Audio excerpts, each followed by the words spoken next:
Hi, this is Kendra with The Beautiful Kind, and today I wanted to drop you a note about the process of coming out to your society, family, work, community, about your orientation or your sexual creativity, your alternative lifestyle.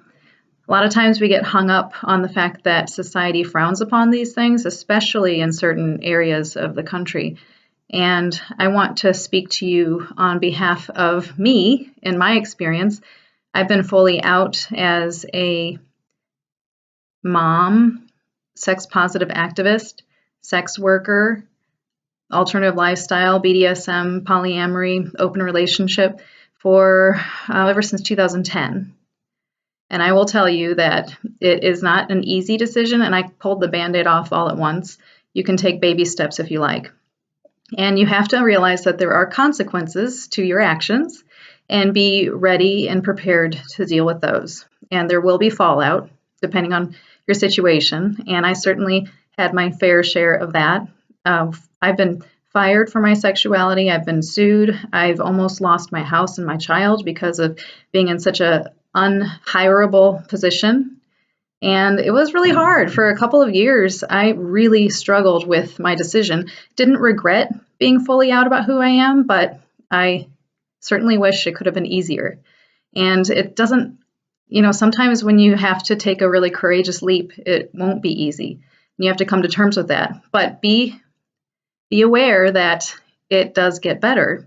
So certainly you'll hear some horror stories, but I'm here to tell you that I made it through the walk of shame and fire. I kept going through hell and came out on top.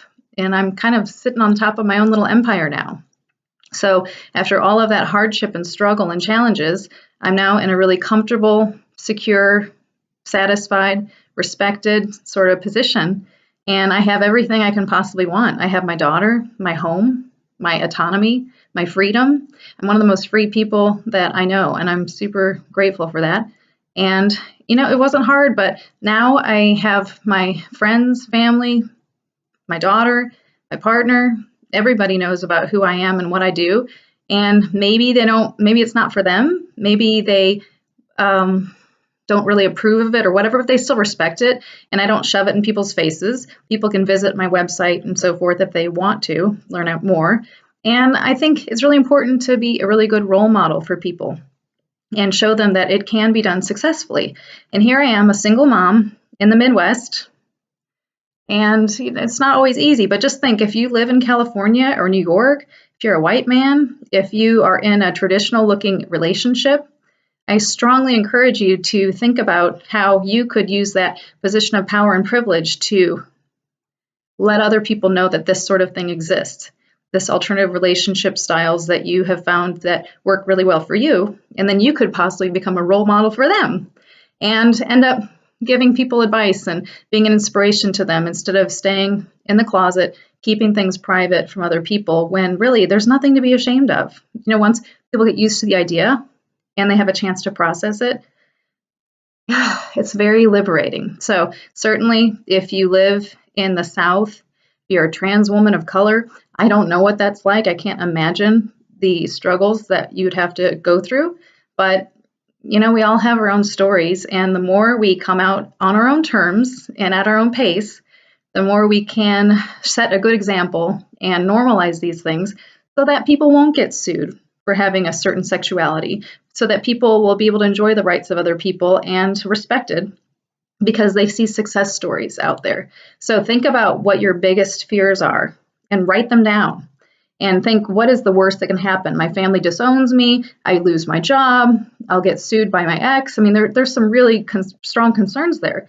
But if you're in a really strong position where you're already out to some people, or you're self-employed, or you have a really strong supportive partner, I encourage you to think this over and see if you might want to join me in the ranks of being out and fully actualized and integrated and an inspiration. And let's do this. Let's help other people so that they can not get persecuted in the future, because we need to normalize this. Be matter of fact when you tell people. Don't sit down and cringe and hem and haw about it. Just when you're out at a work lunch or wherever it's appropriate, if you're sitting down at Thanksgiving, just Be matter of fact about it. Just say, yes, this is how I am. I'm bisexual. If you have any questions, and you don't have to force anything on people, you can say, I want you to sit and process that, think on it, let me know if you want to talk about this more, and just be really positive about it. And own your shit. Own this, because it's part of who you are. And the more you can integrate, the more you can self-actualize, and the happier you can be. And it's really a wonderful feeling to really embrace the benefits of living in a free country and showing that we can do things on our own terms and be happy and be one of the beautiful kinds. Bye.